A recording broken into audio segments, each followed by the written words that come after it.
দাড়িপাল্লার ভোটের কথা বলে, জান্নাতের কথা বলে, জাহান্নামের কথা বলে, টাকার কথা বলে, যদি আমার সামনে এই তিনটা ওয়ার্ড উচ্চারণ করে, পায়ের স্যান্ডেল খুলে কানের নিচে দিয়ে কান গরম করে ফেলাম একবার। আপনারা দেখলেন যে তারেক রহমান যিনি বলেছেন যে আরশের মালিক আল্লাহ, জমিনের মালিক আল্লাহ, জাহান্নামের মালিক আল্লাহ, জান্নাতের মালিক আল্লাহ, এই যে কথাগুলো বলছে একটা মুনাফিকদেরকে ইন্ডিকেট করে, সেই মুনাফিকদের কলিজায় কাপন ধরিয়ে দিয়েছে। সেই মুনাফিকরা এই যে গোলামের পুত না সরি গোলাম পারোয়ার, তিনি বলছে, মনে করছিলেন মানে তারেক রহমানকে ইঙ্গিত করে বলতেছে বিদেশ থেকে এসেছে মনে হয় রাজনীতি শিখে বা এটা সেটা অনেক কিছু বললো না, অনেক অনেক কথাবার্তা কিন্তু বলতেছে। শেষে তিনি বলতেছে যে তারেক রহমান মনে হয় মুফতি হয়ে এসেছে। আরে মুনাফিক ভন্ডের দল, আমরা প্রত্যেকেই মুসলমান, 95% মুসলমান এই দেশে। আমরা আল্লাহ, রাসূল, হজ, জাকাত, নামাজ, রোজা সবকিছুই জানি। আমরা জানি মরার পরে খারাপ কাজ করলে জাহান্নামে যেতে হবে, ভালো কাজ করলে জান্নাতে যেতে হবে।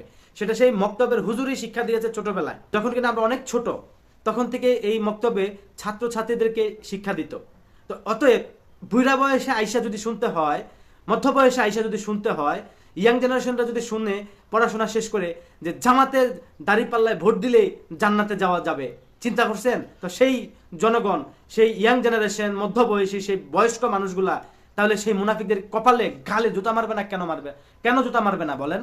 কারণ যারা ছোটবেলা থেকে শিখে এসেছে কোরআন হাদিস সব সম্পর্কে মোটামুটি এই দেশের মানুষ মুসলিম যারা আছে আমরা অবগত আছি। কোন দলকে ভোট দিলে যদি কেউ জান্নাতে নিয়ে যায় তাহলে নির্গাছে দজ্জালের ছোট ভাই, তাই না? এই দজ্জালের অনুসারী হচ্ছে জামাত শিবির। তারা আপনারা দেখবেন যে এক হাতে জান্নাত আর এক হাতে জাহান্নাম, ডান হাতে হ্যাঁ, বাম হাতে না।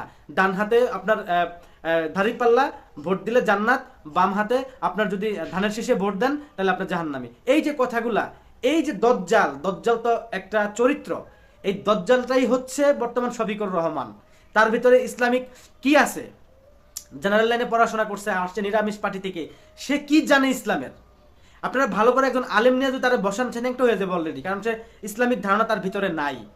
সে কি করছে আপনারা দেখছেন না? এই দলটা মুসলিম দল বলে সে এই দলের 12টা বাজে দিছে না? সে যখনই এই দলের প্রধানের দায়িত্ব নিছে তখন থেকেই এই জামাত ইসলামের এই সংগঠনের 12টা পিছন দিয়ে বাস দিয়ে দিছে না? যত অপকর্ম, যত ইসলামের বিরুদ্ধে কথা বলা, এই 5ই আগস্টের পর থেকে এই জামাতের এই শফিকুর রহমান দায়িত্ব নেওয়ার পর থেকেই এই কথাবার্তাগুলো শোনা গেছে, তাই না? তাহলে এরা যে মুসলমান আপনারা বলতেছেন, এরা কেমন মুসলমান? এদের ভোট দিলে জান্নাতে যেতে হবে, এরা কে জান্নাতে নেওয়া? আর এত লোভনীয় অফার দিচ্ছে, বাড়িতে বাড়িতে গিয়ে গিয়ে আপনার বিকাশ নাম্বার কেন চাইতে হবে, ভোটার আইডি কার্ড কেন চাইতে হবে? এটা কোন হাদিসের থেকে নিয়ে আসছেন ডক্টর শফিকুর রহমান? কোন হাদিসের থেকে বলছে আপনাকে? কোন কোরআন থেকে বলছে? এটা সে আয়াতটা একটু বলতে পারবেন? যে মানুষের বাড়িতে বাড়িতে গেলে যে আপনি মানুষের বিকাশ নাম্বার নিয়ে আসবেন। আপনারা বলে অনেক পপুলার দল, অনেক কিছু করে ফেলতেছেন, একটা আবার সুযোগ চাইছেন আপনারা, তাই না? মানুষ বলতেছে খালি ভোটের ব্যবস্থা করেন, বাকি ভোট আপনারা পাবলিকে দেবে, বলছিলেন না শফিকুর রহমান আপনি?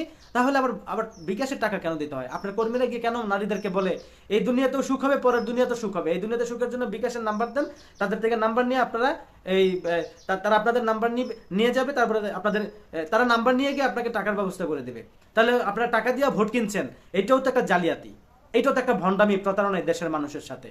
এই দেশের মানুষ আজকে থেকে কথা শুরু হলো এবং পায়ের স্যান্ডেল খুলে এবার কানের নিচে দিব, যেটা আমার সামনে দাড়িপাল্লার ভোটের কথা বলে, জান্নাতের কথা বলে, জাহান্নামের কথা বলে, টাকার কথা বলে, যদি আমার সামনে এই তিনটা ওয়ার্ড উচ্চারণ করে, পায়ের স্যান্ডেল খুলে কানের নিচে দিয়ে কান গরম করে ফেলাম একবারে।